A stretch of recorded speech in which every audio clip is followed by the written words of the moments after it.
Yes, lads, welcome back to episode 34 of the Everton Career Mode series. So in today's episode, we've got only 3 games in today's episode, to be honest, as we're preparing for the Champions League round of 16 tie that we've got against Real Madrid. So to start off with, Kotick saying he's been playing well recently, he don't want to be dropped. Not being funny, he's right, Mardy. He's really Mardy, and he's starting to annoy me a bit with his antics he's got. But to start off with, we are going to have a look at a bit of squad depth that we are looking to add to the team.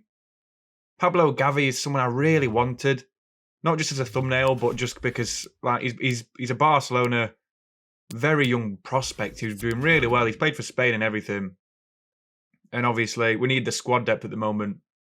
So I turned my attention originally to Everton former past players, and the first one which stuck out to me, which I didn't even think about at the start of the series, or I would have signed him already, was John Stones. And I thought, honestly, 29 years old, overall 86 rating. They haven't won the league in 2 years because they won it obviously the season before the first season of this career mode, and then we won it, and then Liverpool have won it, and they're nowhere near title picture. So I thought, if we can pick up John Stones, that'd actually be a really good piece of business from Man City, who are still managed by Pep, even though I don't think they've won anything, or at least anything major. And Manchester City is the last team we will play in this episode, by the way, as well.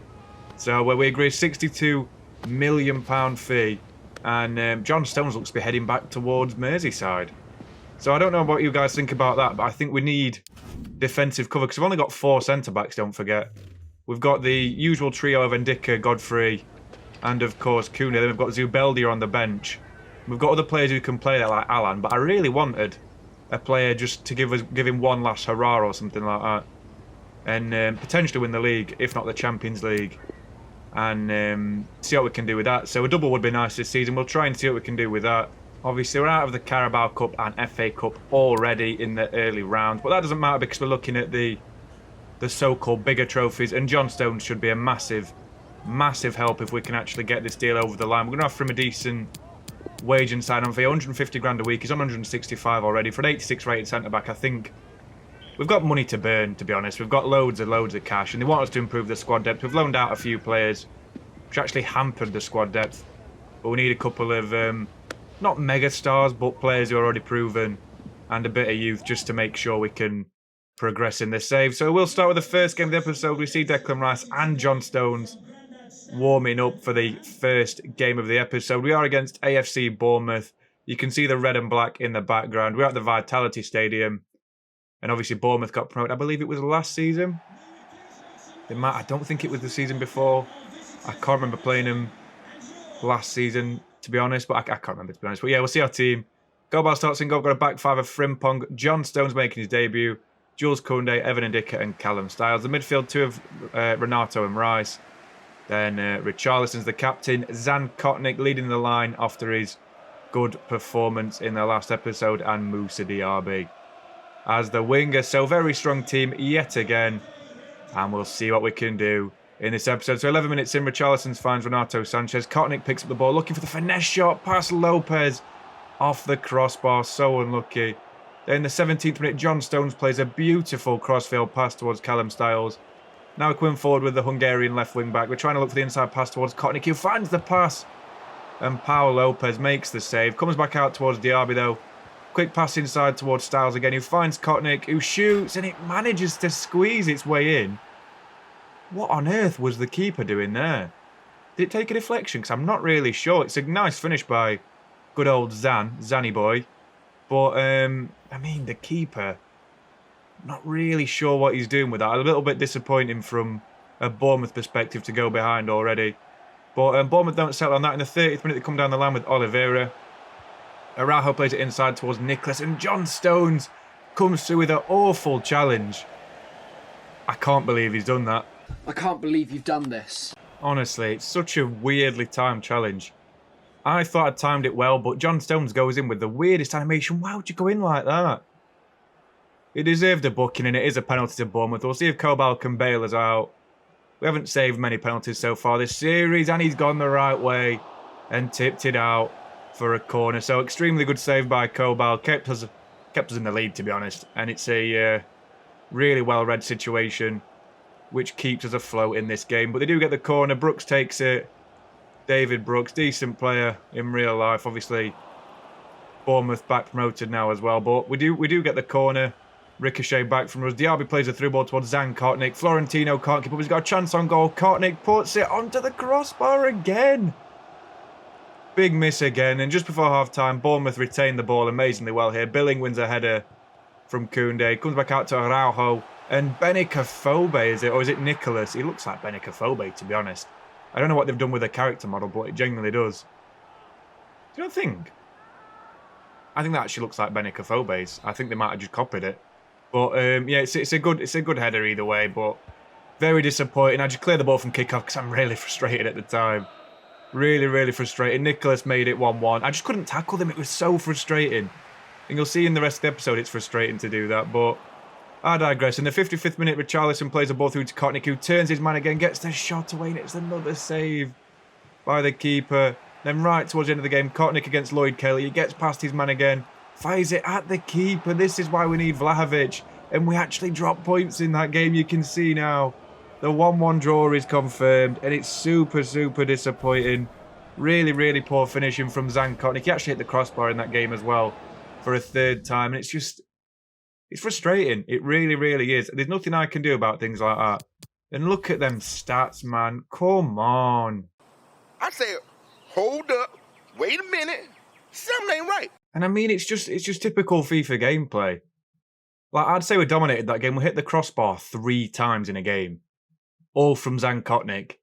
And the keeper made some wonderful saves. Kotnik had all the shots, basically. It's just so disappointing to not win a game like that. And the goal he scored was absolute AIDS. I didn't know what to do with it. So frustrating. I mean, the team played really well. I know there's a lot of 6s in there and a few 7s, but in general, we deserved that game. And if we'd have won, we'd have got higher ratings. Pau Lopez, again, fantastic performance. And they've actually got a really good team. I was surprised at the ratings of the players they've got. They've got like high 70s and a couple of low 80s. So, you know, good for them nonetheless. And we are going to go... we're going to speed this bit up a little bit. Just see what we've got to go through before we sign on next player. We're signing 2 this episode. This one won't be featured in the thumbnail at the side of the video because I just want to sign a new player and keep it a bit low key. But you'll see what it is in a minute. I don't want to spoil it a few seconds before. But we're on deadline day now, basically. And I thought one of the requirements was to improve like the stability of the team and how many players we had available. So you can see now we are going for a new player, Eduardo Camavinga. Look at him.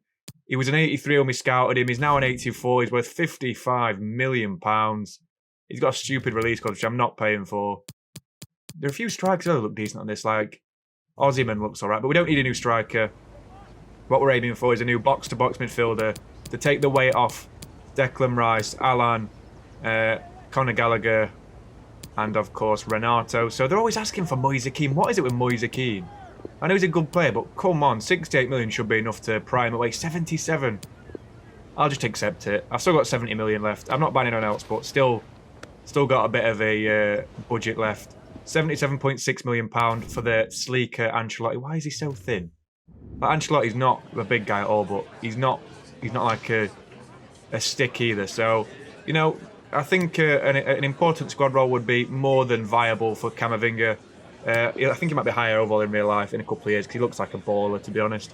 Came on for cruising the Champions League the other day against Man City and he was absolutely fantastic. But 5-year deal, £88,000 a week. Welcome to the club, Eduardo Camavinga.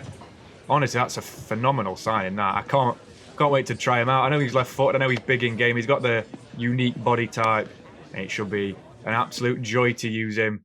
So after moving that deal over the line, we're going to the next game of the episode, and you can see we've got the Ian Rush Tifo without the licensing kits. Obviously, they haven't got the licensing for Crown Paints.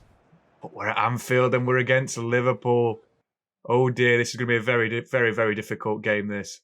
Look at the animations as well. It's absolutely fantastic. The effort they put into some of the stadiums on this game. Liverpool's probably the best that I've seen. But live from Anfield, we have indeed got the Reds. Look at the crowd. Wow, we'll see both teams before the game as well. You can see Virgil's already the captain. The Liverpool team is as follows. They play Alisson in goal, 4-3-3 formation. Trent, Tapsoba, Captain Van Dijk, and Mikel Merino at left back. What is that? Midfield 3 of Goretzka, Fabinho, and Di Lorenzo. Again, he's a fullback. Switch them around. Stupid game. And then Salah, Jota and Diaz as the left winger. We'll see our team as well. We play the usual 5-back formation. Kobal starts in goal. We play Frimpong, Koundé, Declan Rice as the holding midfielder. Godfrey is the left centre-back. And Michaelenko is the left-back. Renato and Camavinga making his debut as the midfield two. And then Richarlison as the captain. Dusan Vlahovic makes his way back into the team. And of course, Moussa Diaby. Well, I'm going to say it's live then, but I'm not Martin Tyler, so I'm not going to do that. It's going to be such a difficult game. They've still got Salah. And they've still got the Jota and Diaz as part of the front three. So we will start with a kickoff. Playing out wide to Diaby straight away from kickoff. Looking for the first chance of the game. Look at the dribbling. He's got to beat Tapsoba. He squeaks past him. He gets past Virgil as well. Can he get his shot away? Front post. It's wide. So unlucky from Diaby. Then in the 14th minute, Liverpool get a chance. Goretzka finds a lovely through ball towards Luis Diaz. Oh my days. What a goal that is. That is a wonderful finish.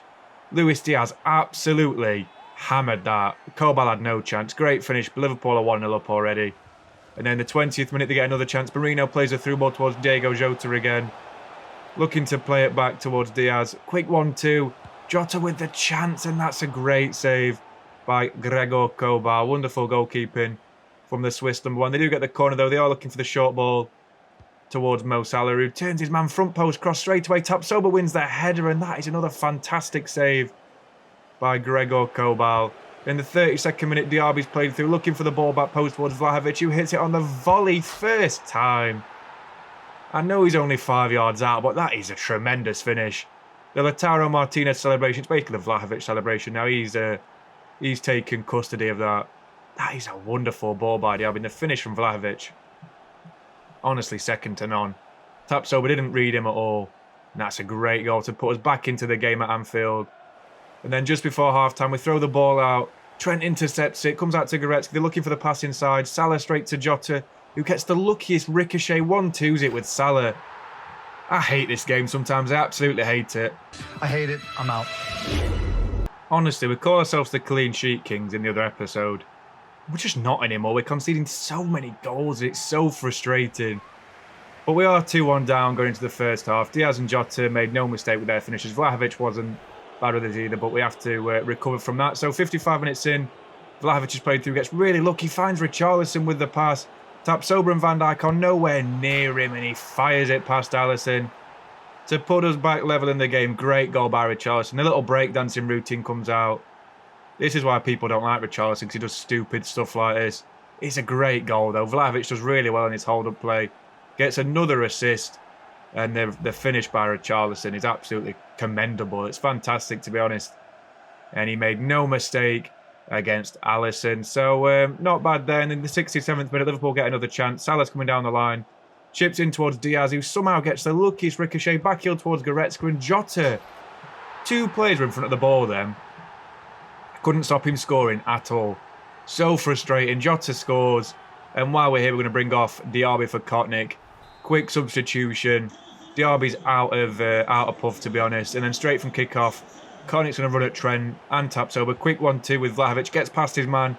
Kotnik just off the bench, and he makes it 3-0. What a goal that is from Zanny boy Kotnik. He calms down the Anfield faithful, and he puts us 3-3 in the game. What a game this is so far.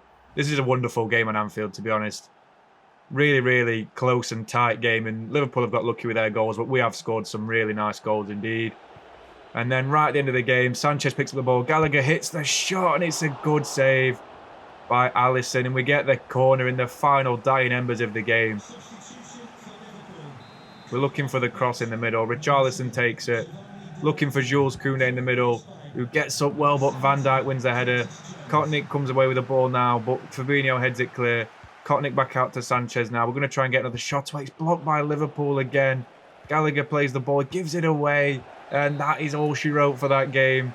3-3 against Liverpool. Not bad at all. They needed to win to make ground upon us. So really, we're still where we were before the game even started. Which isn't too bad because Liverpool are our closest competitors. As I always say, our nearest and dearest. But they dominated us in the passing department. The expected goals and possession. I mean, the possession was quite far away, but the expected goals wasn't bad. The shots were even. And obviously, they just got really lucky, I thought. I genuinely thought they were really lucky to get anything out of that game. Because the goals they scored, I just couldn't do anything about them. They were just ridiculous goals. It's typical EA sort of gameplay where you can't do anything about half the stuff going against you. But, I mean, it is what it is. It's still a draw. A draw's a draw at the end of the day. Jota was the man of the match. He got a 10 rating, perfect 10. And look how they played. Goretzka was ridiculous as well. Their team is absolutely fantastic, to be honest. Like, the bench, they've got Thiago on the bench. That is not fair. I'd love to have Thiago on a career mode. But we see our team, we weren't great at the back, apparently. And the midfield left a little bit to be desired. But Camavinga was still decent nonetheless, I thought. He deserved more than that. And then Richarlison and Vlahovic sort of led the line really well for us. Kotnik and Diaby weren't bad on the left, but obviously Diaby had to come off. But, it is what it is. It is what it is. It's not a bad result. You'll see in the press conference they ask us, like, is it a good result? I'd say it's a good result. We didn't lose, and that's the main thing in a title running. And we can't afford to lose, to be honest. We really can't. Liverpool are a fantastic team. They've probably got a better team than us in terms of overalls, or at least around there, but we're still doing well. Camavinga does take time to settle into a new club. He had a decent first game. It was a hard game to just chuck him into. And the only thing I'm disappointed in, we started so slowly when we couldn't get into the game. And we did pay the price for that. We did exactly. We were under a lot of pressure, but we still made it through. And that's the main thing, to be honest. That's all I can say. But Madrid against Liverpool, your nearest challenges, what do you think? We can definitely do better than that. I think they'll be more disappointed than we are, because we're still like 4 or 5 points clear, I think, maybe 6. And that's the main thing. If we've got 2 games on, and that's all that matters. We're not going to lose 2 games this season, and we're probably not even going to draw 2 games this season. But it is what it is, and we move into the final game of the episode. You can see the Goodison Park stand and Goodison faithful. The Koundé Tifo in all its glory. We've got Manchester City, a top 4 clash again. We'll see our team before the game. Kobal starts in goal, a 4-3-3 this time. Frimpong, Koundé, John Stones and Ben Godfrey is the back 4. Midfield 3 of Captain Alan, Eduardo Camavinga and the attacking midfielder Zan Kotnik. Then Richarlison, Vlahovic and Musa Diaby. Leading the line, Rice drops out, of course, as well as Renato Sanchez, and we will start with the first half of the game. So, Richarlison's coming down the line, fires the ball in towards Vlahovic, who takes a touch and volleys it on the weak foot. Puts us 1 goal to the good already. That keeps us 5 points clear so far. That is a wonderful goal by Vlahovic, and that's such good close control from the Serbian hitman, the Serbian sensation, Dusan Vlahovic. So, great goal there. And we are indeed 1-0 up already against this Manchester City side. So that is all we got for the first half. Honestly, a very barren and dry first half. And hopefully there'll be more action in the second half to come. So we will restart in the second half. We do get another attack. Frimpong's coming down the line this time. Gets past both men, including Alaba really well. Crosses it in towards Vlahovic, who gets the header. And Ederson makes a save. Comes back out to Diaby. He plays back towards Camavinga, back towards Vlahovic, and Camavinga gets his first assist for the club. And Vlahovic gets the second goal of the game. Wonderful positioning from the big striker. Really, really nice goal, to be honest. It's a well-deserved one. It's a really, really well-deserved goal. I don't know why the cameraman's got sheks, to be honest, by the looks of it. But it's a good little bit of like forward thinking by Camavinga, and Vlahovic makes no mistake. So 61 minutes now, Diaby's coming down the line, gets past Cancelo, who dives in rashly, and we win a penalty. Awful challenge by Cancelo. What is he thinking there? What an idiot! Oh, what a loser! Honestly, it's just bizarre from Cancelo. I can't work out what he's doing. We do indeed win the penalty. You look at the replay. It's a woeful challenge, and Diaby has every right to go down. And because he's on a hat-trick, Richarlison did step up originally, but I decided to give it to Vlahovic to try and get the hat-trick. But penalties on this game, they're like such a horrible thing to do. I put it right in the corner, because you move a little bit, the keeper automatically knows where you're going to go. So we missed the penalty, of course, but we still win the game 2-0, so it doesn't matter in the slightest. Great result against the citizens at Goodison Park. And we're still top. That's the main thing. Only lost 1 game all season. We have dropped off a little bit again this episode. 2 draws to sort of give Liverpool a chance to get back in it. But look at the stats. That's like a training game, that is. That is a proper training game against this Manchester City side, who should be doing a lot better. But in general, the team was fantastic. Frimpong, obviously, nearly got the assist for a goal. Man City's team, look at it. Look at Pedro Porro. What are you doing? We don't like Pedro Porro anymore. He's a nasty piece of work. He's a little bit of a cheat, isn't he? Or so I've heard from various media outlets about Joao Felix and Pedro Porro not being on the best of terms anymore. If you want to investigate that, maybe go and investigate. You couldn't have them in the same team because you'd get a red chemistry link. But, I mean, we win the game against City. That's the main thing. And it puts us in good stead for the round of 16 clash against Real Madrid. We're going to have a look at the rest of the round of 16 clashes while we're here. Obviously, we've got Real Madrid. Roma, I've got Bayern Munchen. Lazio, I've got Liverpool. And Mönchengladbach, I've got City. So why have we got the hardest draw and we finished top of our group with 18 points?